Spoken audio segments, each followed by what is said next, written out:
What's a deep, dark secret you've never told anyone? Story 1. I was feeling really frustrated, but since my family was around, I decided to take a shower to get some privacy. At the time, I didn't have a phone case because my previous one had broken. As I was standing in the shower, I was getting pretty close to finishing. So I went to set my phone in the basket on top of the toilet, where I kept my wallet and other things. Unfortunately, I accidentally dropped my phone onto the tile floor, and the screen shattered completely. I immediately realized that explaining this to my dad wouldn't be easy, so I came up with a plan. After finishing my shower and getting dressed, I went to the basement stairs, intentionally slipped down them, and got myself scratched up. I made sure my phone fell with me so it would look like it broke from the fall. Then I went upstairs with my bleeding knee and broken phone, telling my family that I had fallen down the stairs and that's how my phone got damaged. My family immediately sympathized with me, and I didn't get into any trouble. To this day, nobody knows that I actually threw myself down the stairs instead of just slipping. Looking back, I realize I probably could have just said I fell without actually doing it, but at the time it felt necessary. Story 2. When I was 15, I reached a really dark place and tried to end my life. My parents were out of town for the weekend, and on that Saturday night, I went into their medicine cabinet and took an unknown but excessive amount of pills. To this day, I have no idea what I ingested. I wrote a long, drawn-out note, locked my bedroom door, and fell asleep, expecting not to wake up. However, my parents came home much earlier than I expected on Sunday morning. I had left a small desk lamp on in my room, and when they saw the light, they tried to get inside to turn it off. When I didn't respond, they panicked. My dad ended up breaking down the door and shaking me awake, bombarding me with questions: why the door was locked, why I wasn't responding, and what was wrong with me. Barely conscious, I groggily lied and told them I was just extremely tired and not feeling well. Hesitant but seemingly convinced, they left my room. As soon as they did, I grabbed the note and destroyed it. Later, I went into the living room and cried in my mom's arms for what felt like hours. When she asked me what was wrong, I just told her I'd had a really bad weekend and nothing more. To this day, my parents joke about how I sleep like the dead, not realizing how close I actually was to death that night. I never told them what really happened or how they unknowingly saved my life. 16 years later, I still own that little desk lamp, the same one that was left on that night. Whenever I feel overwhelmed, I turn it on as a reminder that sometimes all you need is a little light to get through the darkest times.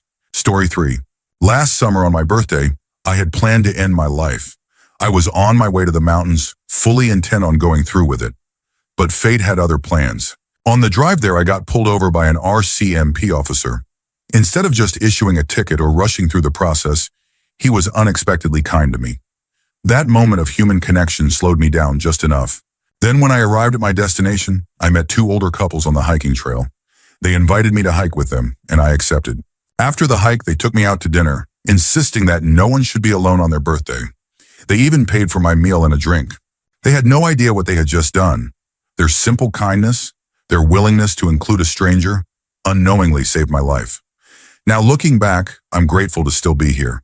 This past year hasn't been easy, far from it, but that one day being surrounded by people who genuinely cared was enough to pull me back from the edge. I don't take that for granted. So to anyone reading this, never underestimate the power of kindness. You never know whose life you might change just by showing them they matter. Story 4. I constantly feel like people are watching me, waiting to take me away. The paranoia is suffocating, but I can't tell anyone, because if I do, I fear they'll make my worst nightmare come true. I often think about running away, disappearing without telling anyone, just so I can feel safe. At first, I didn't expect anyone to care.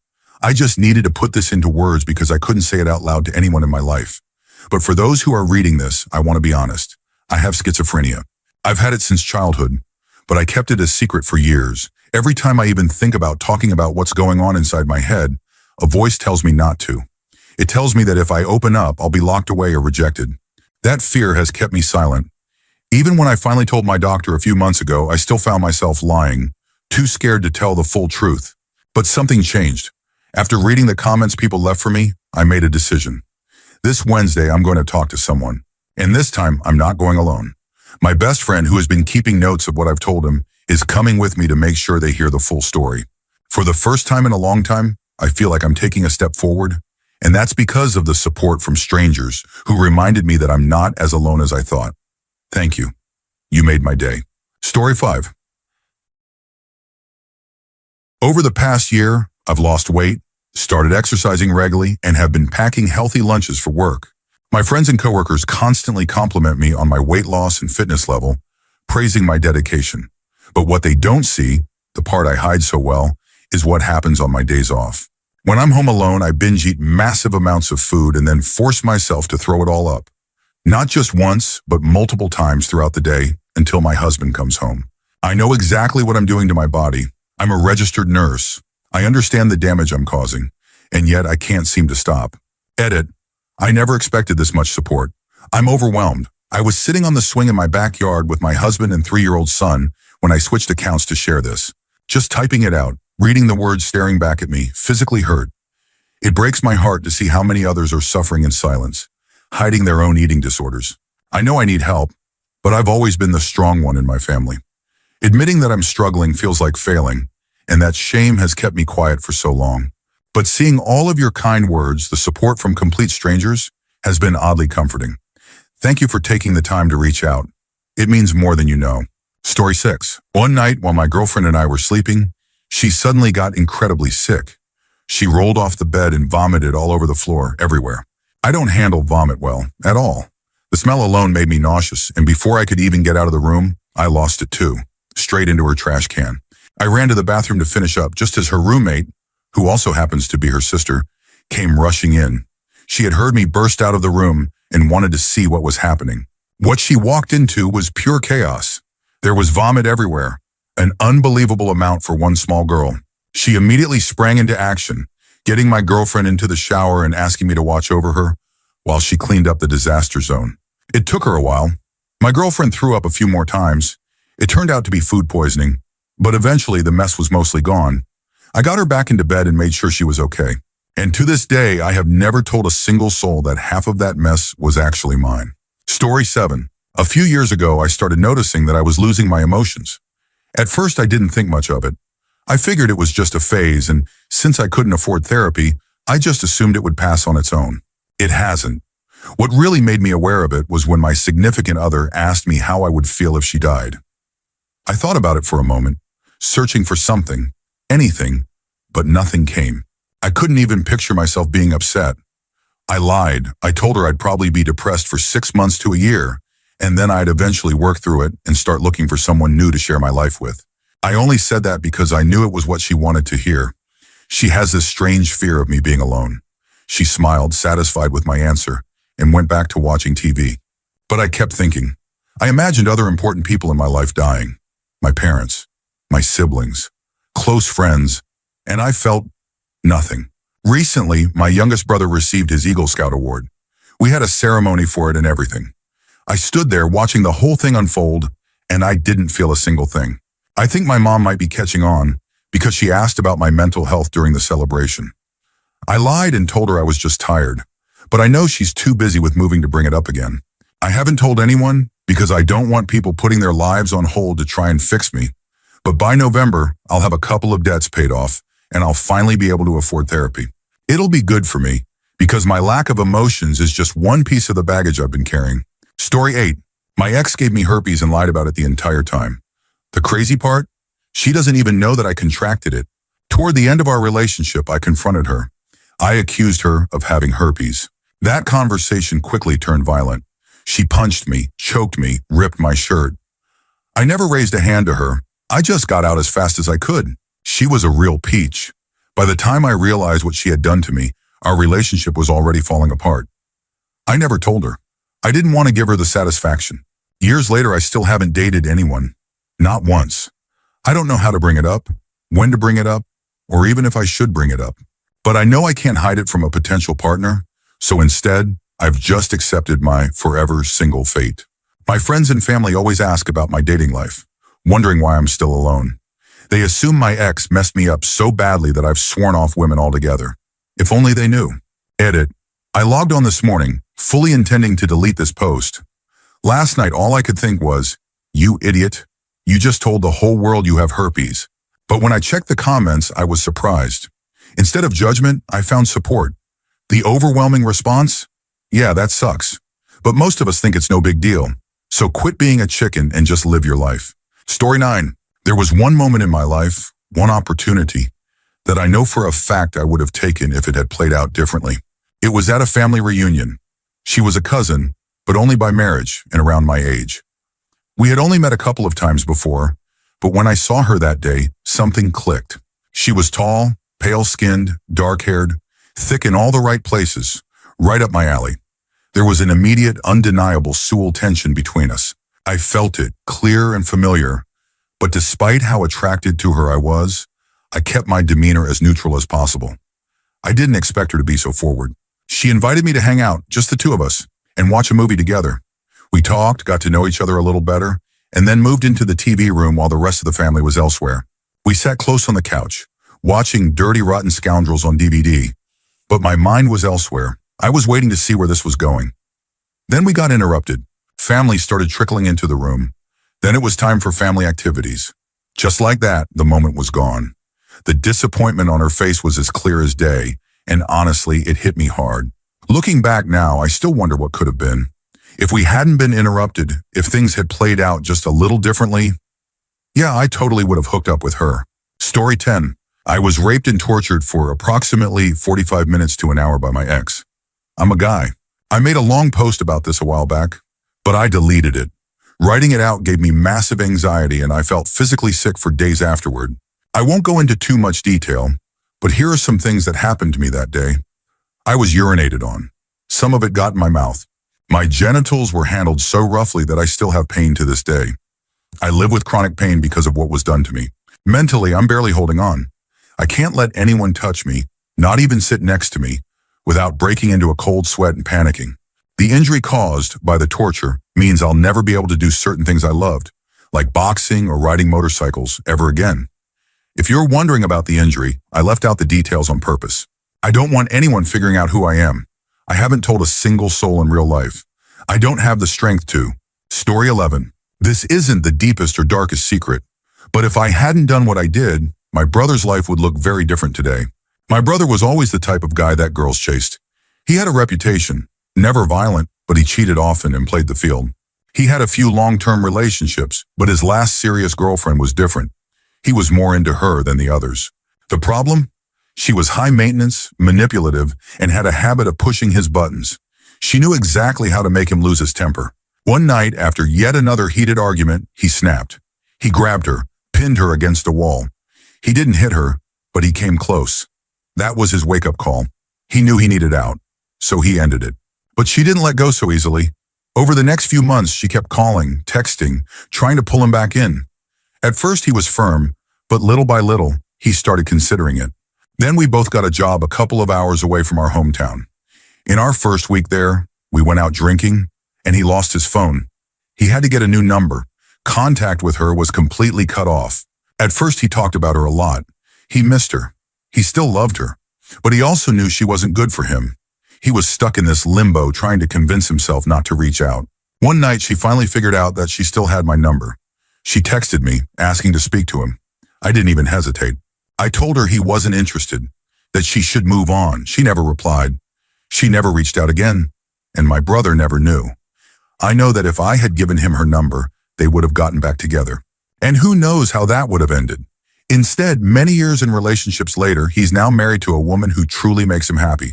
They have kids, they built a life together. He has no idea what I did, and I'll never tell him. Story 12. When I was around 6 or 7, I had a little secret. My friend's family always left their back porch unlocked, and their backyard was completely hidden behind high bushes and a tall wooden fence. Their house faced mine, and since my parents left my sister and me home alone for a few hours after school, I had plenty of time to myself. Whenever I saw my friend's family leave in their car, I would casually cross the street, slip through their backyard gate, and let myself inside. No one could see me, and I knew I had the place to myself. I never did anything wild. I just played with his stuff. Video games, toys, whatever looked fun at the time. Maybe I'd grab a Capri Sun or some cookies while I was there. It felt like a secret clubhouse, except it wasn't mine. The only thing I had to be careful about was when they came home. Their garage door was loud, so the second I heard it, I would drop everything, turn off the bedroom light, calmly walk out through the backyard entrance, and head home like nothing had happened. I never got caught. The worst thing I ever did? I once hid his little brother's favorite toy just to mess with him. That's it. And until now, I've never told a single soul. Story 13. Back in college, I had a serious attraction to my friend's girlfriend. She was stunning, fun to be around, and in many ways, I felt like I connected with her better than I did with him. I tried to keep it under wraps, but I thought about her a lot. One night, we were all at a party at his house, drinking and having a good time. I found a quiet spot on a reclining chair in the corner, out of sight, just relaxing. That's when she came over. She leaned in, pressing against my arm, and traced her finger down my chest. Then she whispered, "After I finish with him, I want to have fun with you, too." I froze. I turned away, trying to brush it off, but she just laughed, saying she loved teasing me. As much as I wanted her, I couldn't do it. No matter how badly I had thought about it before, I couldn't bring myself to cross that line. It wasn't even about loyalty to my friend. I just knew it wasn't right. Eventually, he broke up with her over something trivial, saying he wasn't ready for a relationship. He never knew what she had said to me that night. After they split, I started to resent him a little. Not because of her, but because, as time went on, I realized he wasn't really that great of a friend. We drifted apart, and I cut ties with both of them. Looking back, it was just a situation I needed to walk away from. Story 14. This one's kind of embarrassing, but honestly, I still laugh about it. Last summer, my fiancé and I went to a music festival where you camp out in tents. Our tent was set up among some trees. There was enough spacing between them that you could see other people if they were walking around, but it still felt somewhat private. One night, around 3 a.m., I woke up with the worst stomach rumbling imaginable. Within seconds, I realized I had to go. Immediately. The problem? The nearest outhouse was at least a 5-minute walk away.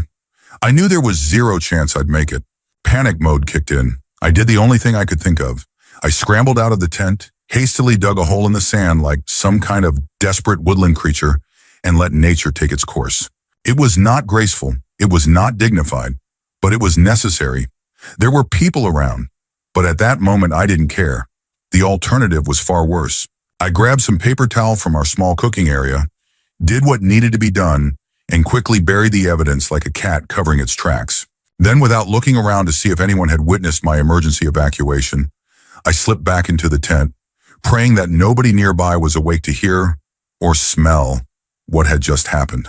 To this day, I have no idea if anyone saw me, and honestly, I don't want to know. Story 15. 3 years ago, my best friend died. Everyone believes it was a tragic car accident. I'm the only one who knows the truth. The day before she died, she told me she was going to die in a car accident. It wasn't a prediction, it was a decision. She wasn't alone in the car. Her passenger died too, a man who had date raped her 10 years prior. He had recently come back into her life, apologizing, trying to make amends. He was supposed to be moving across the country the very next day. I was the only one who knew what he had done to her. I think her parents suspect it wasn't an accident, based on things they've said over the years.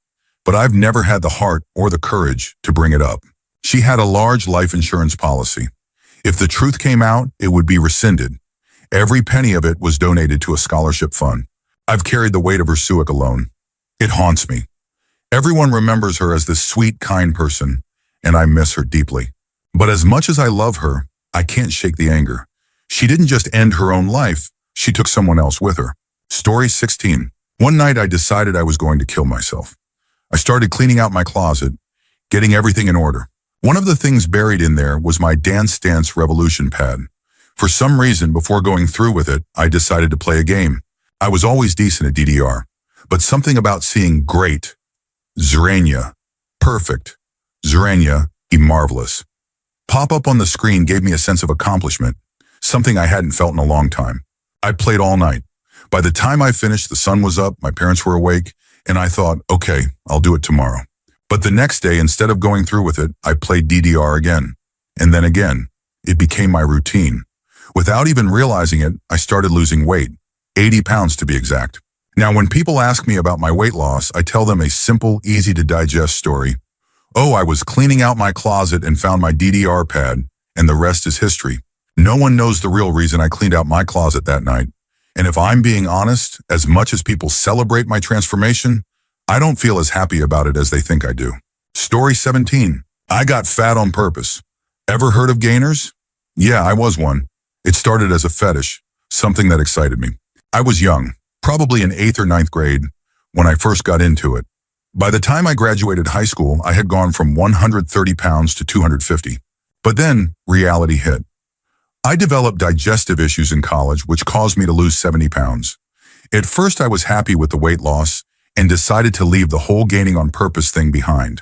But I had already developed terrible eating habits, and before I knew it, I had gained back 20 pounds, accidentally. And that was a turn-on. So I gave in and intentionally gained my way back up to 240 pounds. Then the digestive problems came back, forcing me to lose weight again. Now I feel stuck in an endless cycle, wanting to lose weight, loving when I gain weight, fighting against the bad eating habits I developed, and dealing with constant digestive issues.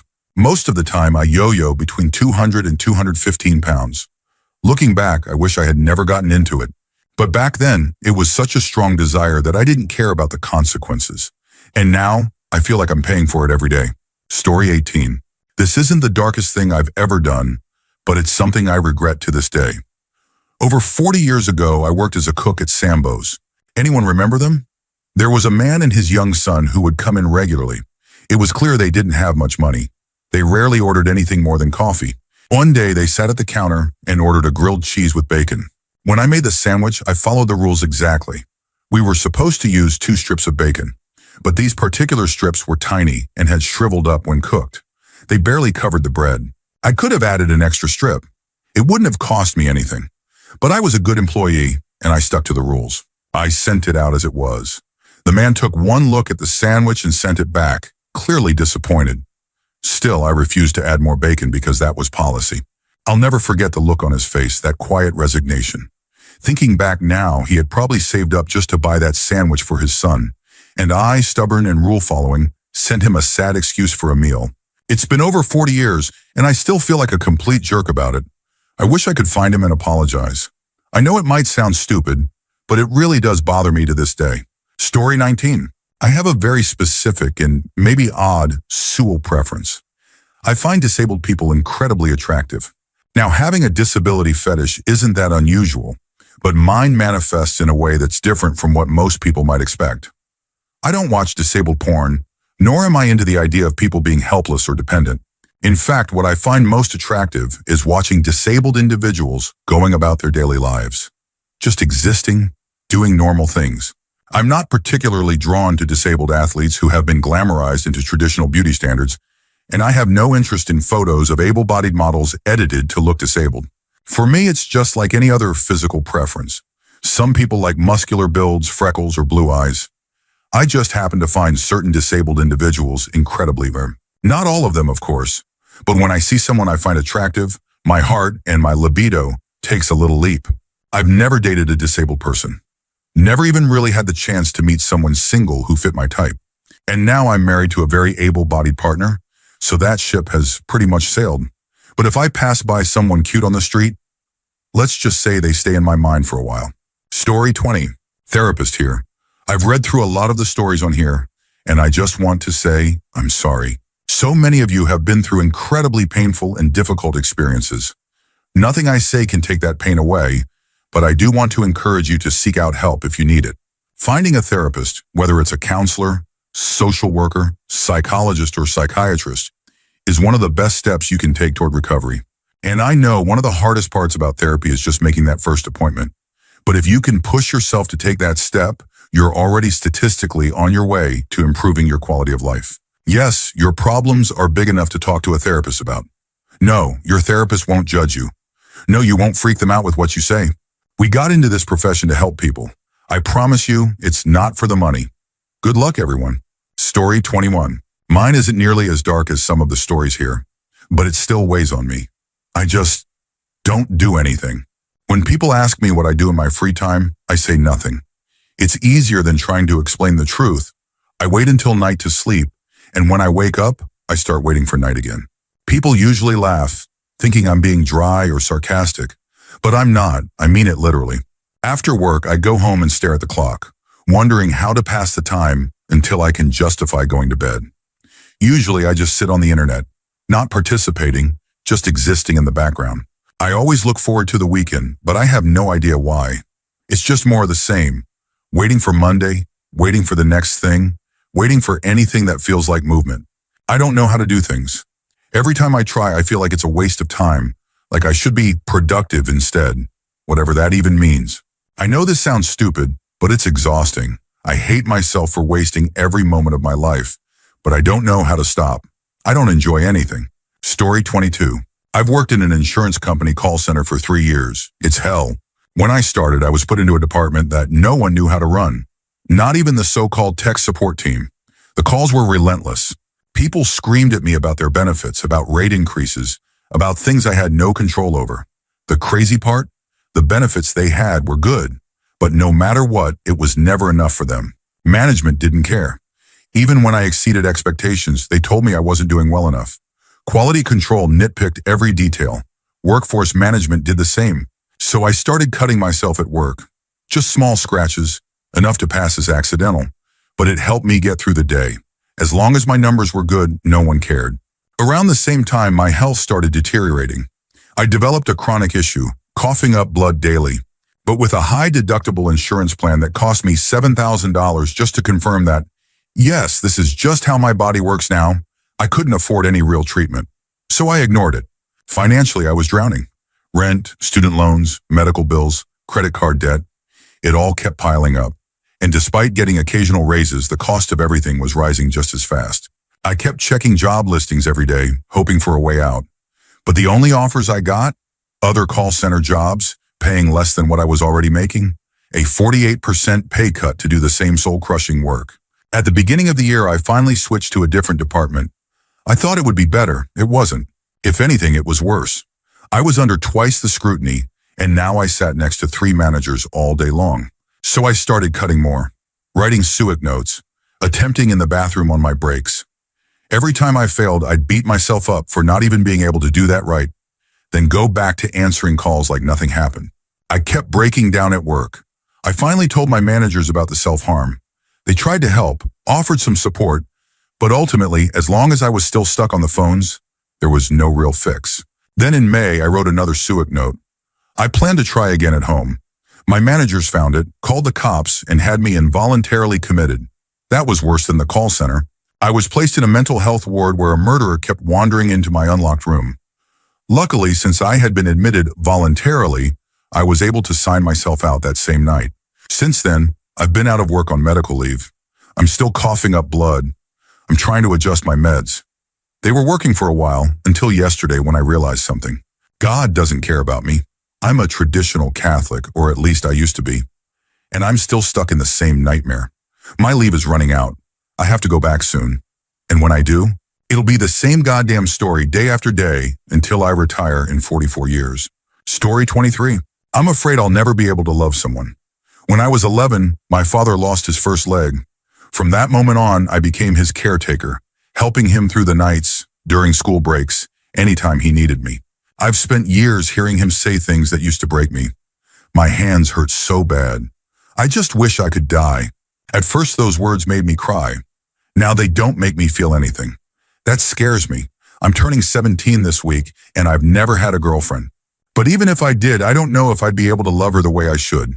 I don't know how to feel around people. I don't know if I'd be a good father, or if I'd just end up like my dad. Someone who needs everything done for him, who stops trying.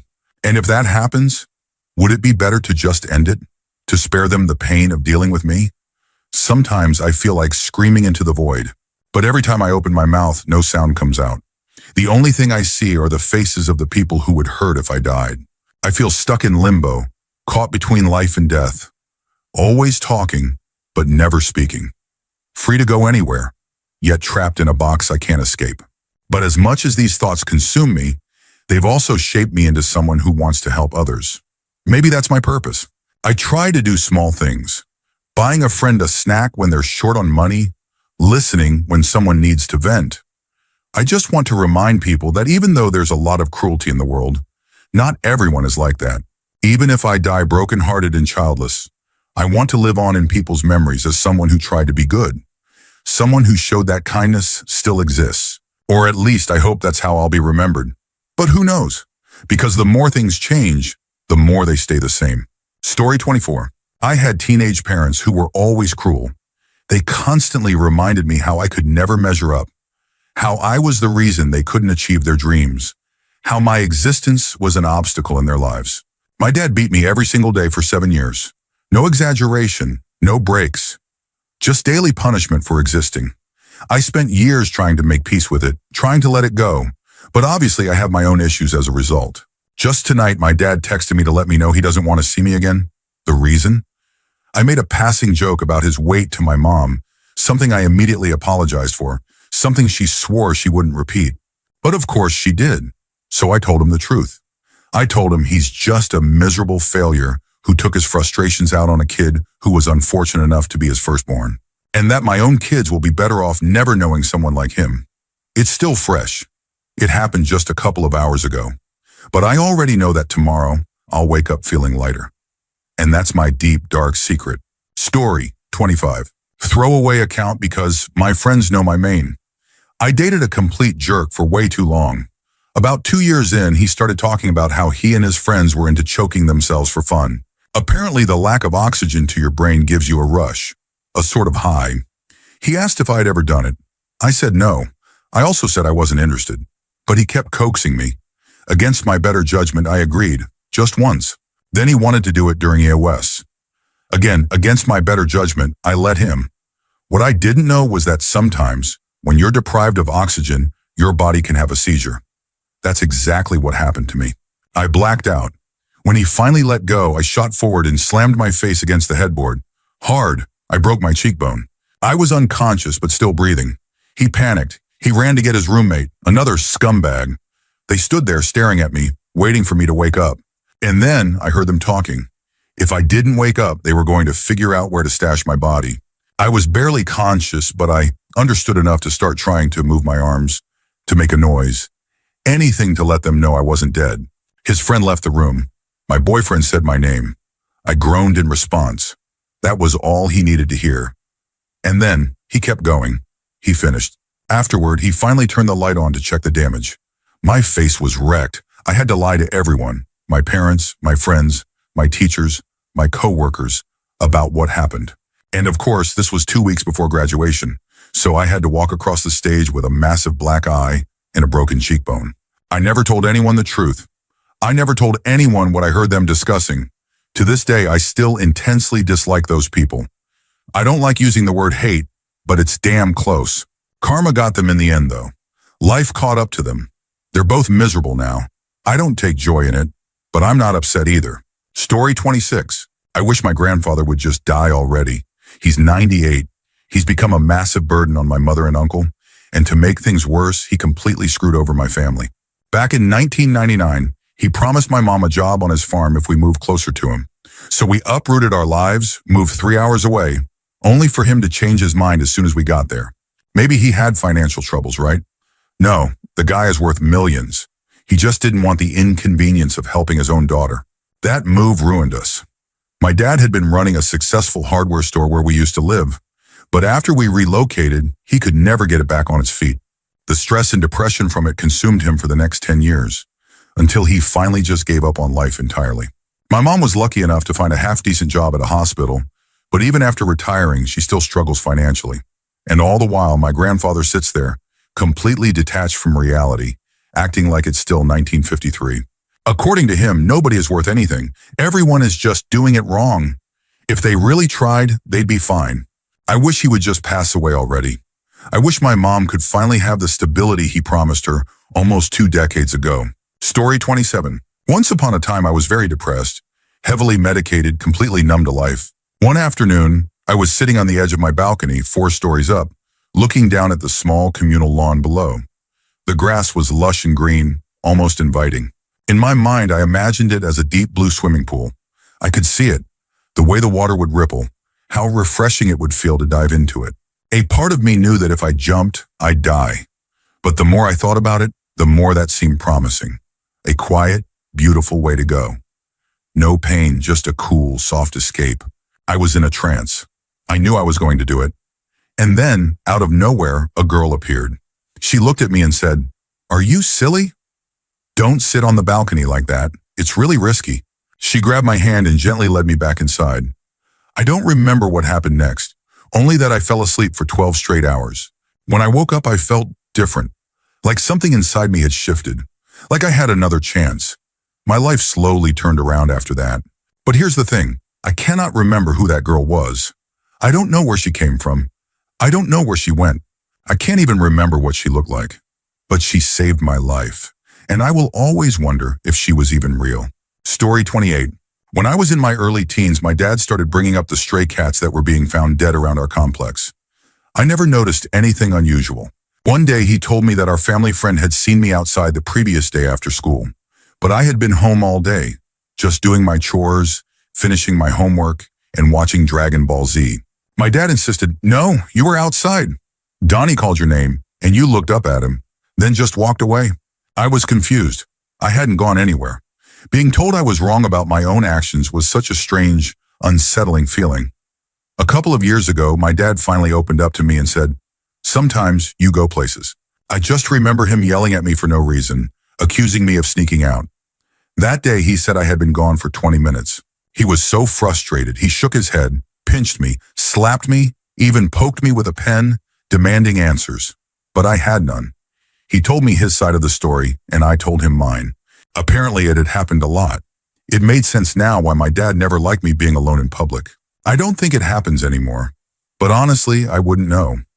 I do know that I'm not aimlessly wandering these days. If I were, my roommates would have noticed by now.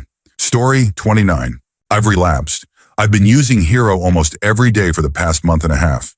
If my roommate knew, he'd kick me out. I don't want to tell my best friend either. He's always been there for me, but I feel like all I do is burden him with my problems. He's so normal, and yet I constantly have to ask for help. Help with my PTSD, my addiction, and my abusive ex, who might still be out there, waiting for a chance to hurt me again. I've been trying so hard to stop, but if I'm being honest, I don't really see a reason to. I know I have to, but right now I just can't. Every day I tell myself it'll be the last. Yesterday was supposed to be the last. The day before, that was supposed to be the last. Every day I find a new excuse. Lately I've been thinking about self-harm and suicide more and more. The other night I went to a punk show and just threw myself into the pit, letting the crowd beat the hell out of me for an hour. By the end of it, I was so bruised I could barely walk for days. But at least that pain was easier to explain. If I start cutting again, people will notice. They'll ask questions, and I can't hide it. Not when my job requires me to bear everything. Even my friends were trying to pull me out of the pit, asking why the hell I was letting myself get hurt like that. Sorry for the rant. I guess this is just one of those secrets I haven't even fully admitted to myself yet. I know I'll get better eventually. I'll have a few months of what passes for normal. But deep down, I also know I'll never truly be normal. Never truly be happy. And honestly, I don't think I'll ever be clean. Some days it's just really hard to see the point. Story 30. 11 days before I left for basic training, about 6 years ago, I lost my older brother to suicide. I feel like that's important to mention because it might explain the state of mind I was in during what I'm about to share. When I came home, it was obvious that I was struggling with some kind of mental instability. On top of that, my daughter had been born while I was away. She was only a week old when I got back. I felt like I had lost control of my life. I couldn't make my own decisions, couldn't do what I wanted to do. Everything had changed, and I had almost no time to mourn my brother. It was overwhelming. Not long after, I got kicked out of my dad's house. My girlfriend and daughter stayed, but I was on my own. I spent about a year couch hopping, sometimes even living out of my car. I missed at least a year of my daughter's life. For what it's worth, I've completely turned things around. I'm now the custodial parent. My daughter and I live together, and she only sees her mom about 4 days a month. I'm also married now and have a 4-year-old son alongside my 5-year-old daughter. But here's my deep, dark secret. For a little while I was out on my own, I started telling a select few people that during basic training in AIT, Advanced Individual Training, I had actually been deployed overseas. I made up stories about being in multiple countries, engaging in firefights, and even participating in special operations missions. I fabricated everything. I made it sound real, talking about the sound of bullets tearing past me, describing compound layouts, recounting missions that never happened. I only told maybe 2 or 3 people, possibly 4 or 5. And to this day, I still don't fully understand why I did it. The thought of it makes me feel physically sick. I'm the kind of person who lies in bed at night, replaying every stupid, awkward, and embarrassing thing I've ever done. And this one never goes away. I haven't told anyone in years. Now, whenever the topic of my military service comes up, I make sure to clarify that I was never deployed. that my job was just fixing trucks. Nothing heroic, nothing extraordinary. Basic training had some cool moments, like firing the 240B, the 249 SAW, and even a grenade launcher with chalk rounds. And those are the only things I ever talk about now. At some point, I promised myself that I would never lie or exaggerate again. Looking back, I think it stemmed from a habit I had as a kid. Small exaggerations or fibs here and there. In middle school and early high school, nothing huge. But after that phase, I made a conscious effort to be completely honest about everything. I've stuck to that for at least 4 or 5 years now. Well, mostly honest. I mean, nobody is completely honest with their parents, right? My wife has no idea I ever did this. I stopped long before I met her, and since then, I've cut out almost all of my old friends, mostly because of my mental health and my struggle to maintain friendships. The only person I ever told who was still in my life was blackout drunk at the time, and even if he remembers, I doubt he'd ever bring it up. And yet, I still can't get it out of my mind. It haunts me at least once a week, maybe twice a month. I don't expect anyone to see this, but weirdly enough, just typing it out makes me feel a little better. Story 31. I received disability for rape trauma syndrome. Rape is that serious. It can completely ruin people. It destroys lives, and if you're struggling, you are not alone. Just because I'm a woman doesn't mean our experiences with rape are any different. In fact, I fully believe men often have it even worse.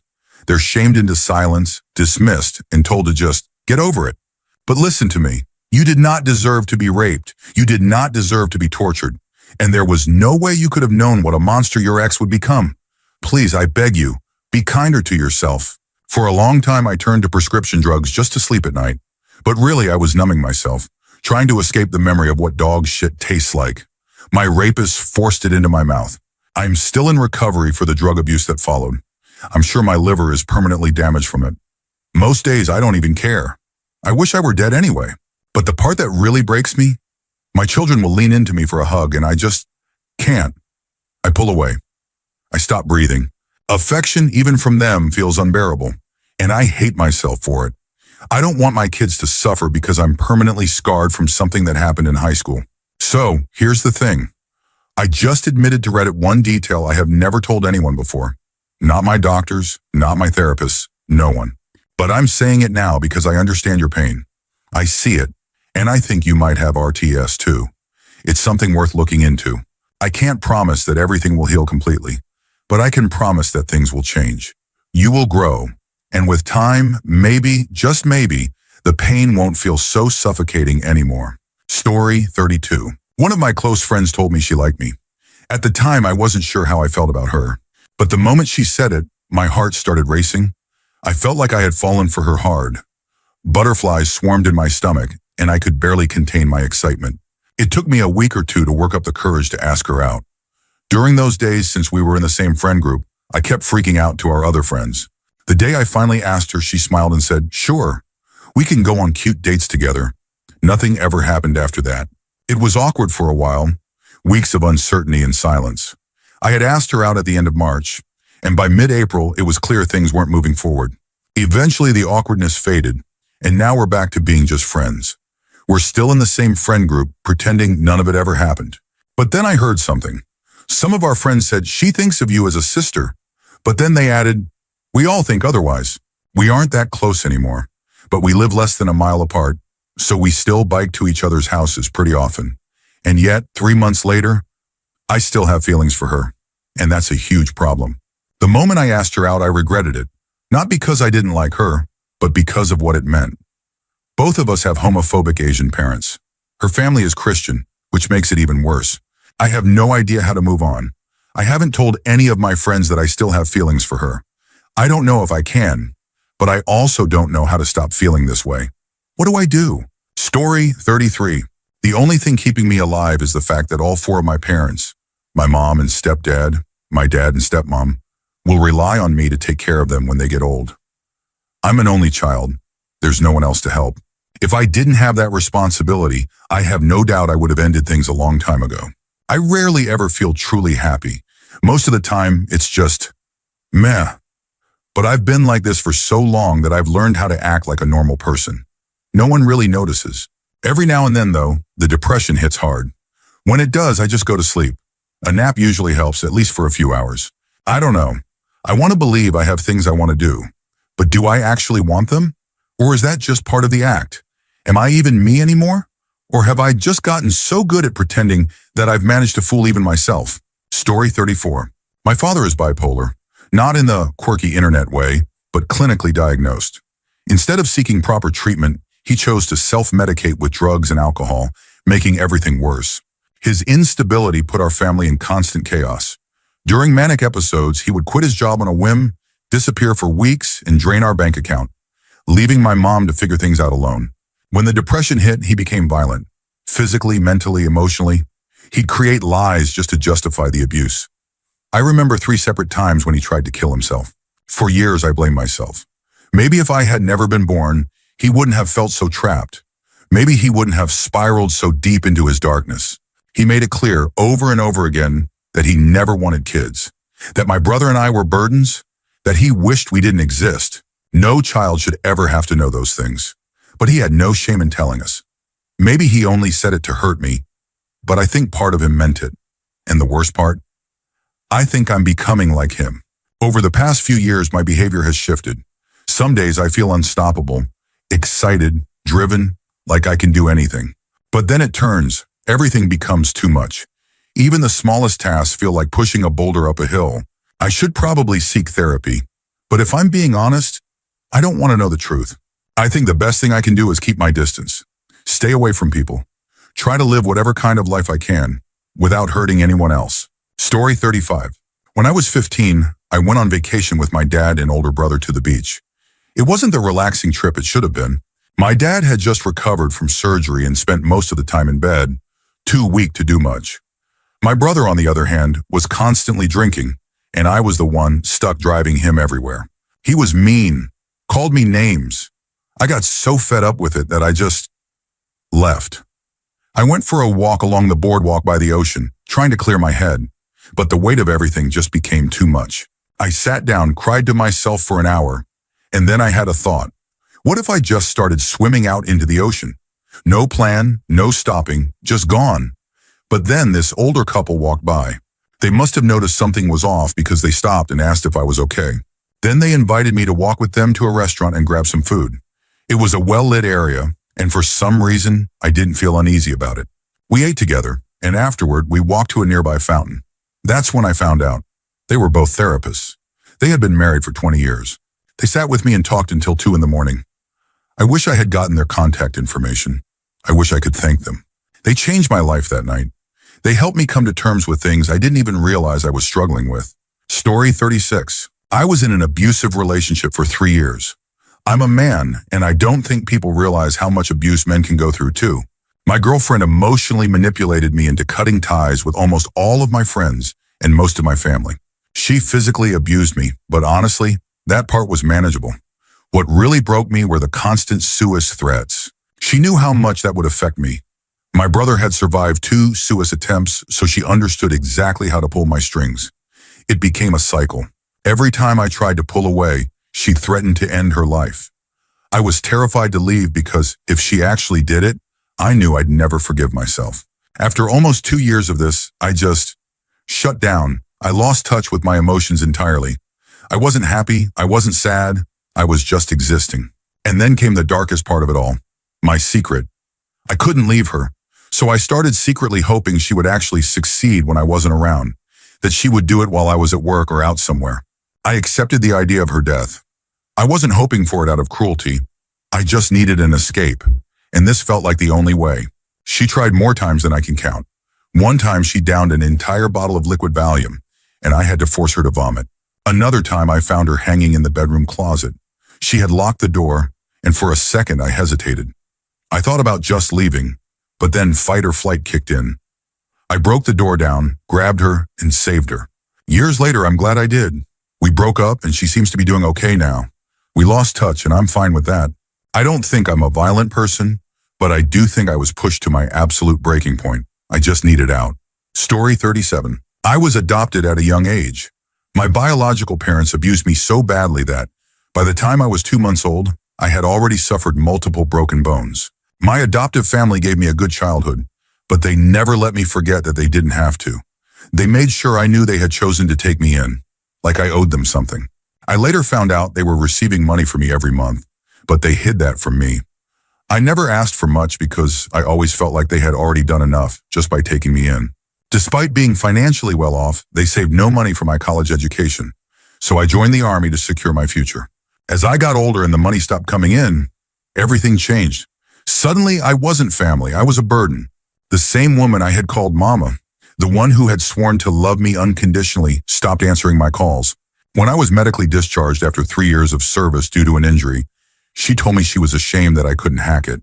The man I had considered my best friend, my adoptive father, assaulted me after I confronted him about letting his creepy-ass friends spy on me through my bedroom window. I had been home on leave, trying to share a quiet, PG-13 moment with the girl I planned to marry after 6 months apart. That moment was stolen from me. I started drinking every night. When I finally got out of the military, I threw myself into college, spending every waking moment studying. Straight A's for the first time in my life. My mother didn't congratulate me. She accused me of being a drug addict because I spent so much time alone with my books. My fiancée left me. She didn't want my mother as a mother-in-law, and I spiraled. I wasn't a drug addict, but out of sheer spite, I became one. If they wanted to believe I was a junkie, I figured I might as well live up to the expectation. My family ostracized me. They sold my childhood home and bought a one-bedroom house, making it painfully clear that I was no longer welcome. So last September, I took a lethal dose of pain pills. I wasn't trying to get high. I knew what I was doing. I calculated the dosage. I just didn't expect to wake up in an ambulance. At the hospital, my parents showed up just long enough to confirm I was still alive. When they saw me, sobbing, apologizing for everything, my mother simply looked at my father and said, "Take me home. You can come back when he's released." Then she turned to me and said she was ashamed that her son was an addict. I snapped. I told them to get out, that I wished my girlfriend had just let me die. Not long after, I moved to a new city. I cut ties with my ex.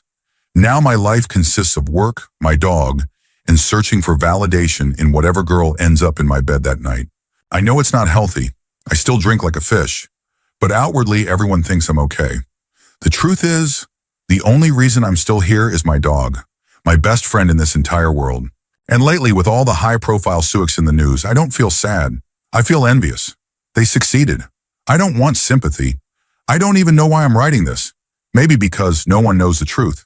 No one knows that my overdose was intentional. No one knows that I wasn't just trying to get high. I was trying to die. And the worst part? I'm embarrassed that I couldn't even do that right. Story 38. I considered using a throwaway for this. But F it. When I was 16, I had a handful of pills in my hand and every intention of making them the last thing I ever consumed. I was ready, seriously ready. No sadness, no hesitation.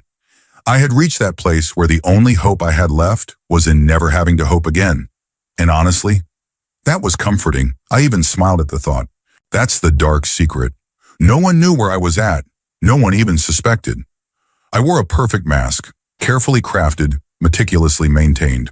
To everyone else, I was just a sarcastic, silly kid with a bright future ahead of him. And I was fine letting them believe that, because deep down, I was afraid that if they knew the truth, they would stop caring altogether. Then my dog Dexter walked in. He was a Dalmatian, neurotic, a bit of a weirdo. He never really liked people, wasn't affectionate, wasn't cuddly. He mostly kept to himself. He stood in the doorway staring at me. That wasn't unusual. But instead of just awkwardly walking away like he usually did, he came in and sat down next to me. I barely noticed him at first. I was too focused on the pills in my hand, trying to brace myself one last time. Then he nuzzled me. I pushed him away, but he persisted. He kept nudging me harder and harder until my hand shook and the pills spilled onto the floor. I looked down at them, then back at him, and for the first time in who knows how long, I felt tears welling up. He nuzzled me again. This time I didn't push him away, I pulled him close. And for once, he didn't pull away either. He didn't do his usual thing of getting weirded out and leaving. He just stayed. He licked my face as the tears fell. I threw the pills away. Years later, when I had to bury Dexter, I sobbed just as hard. Story 39. I've been married for 5 years, together with my husband for almost 8. Over 2 years ago, he lost a loved one. It hit him hard. His drinking spiraled out of control. He shut down, wanted nothing to do with our daughter or me.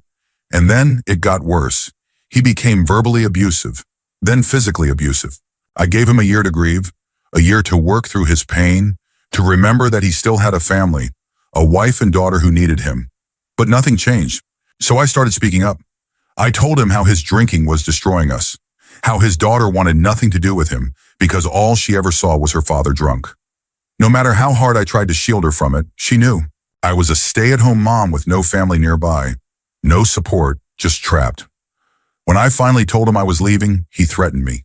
He said he would take me to court so I couldn't leave with our daughter. Then he went further. He threatened to destroy me financially, to ruin my credit so I'd have nothing. And then he did exactly that. He racked up over $15,000 in debt on a credit card in my name. I was scared, but I stayed. I got 2 jobs and started working just to pay off his debt.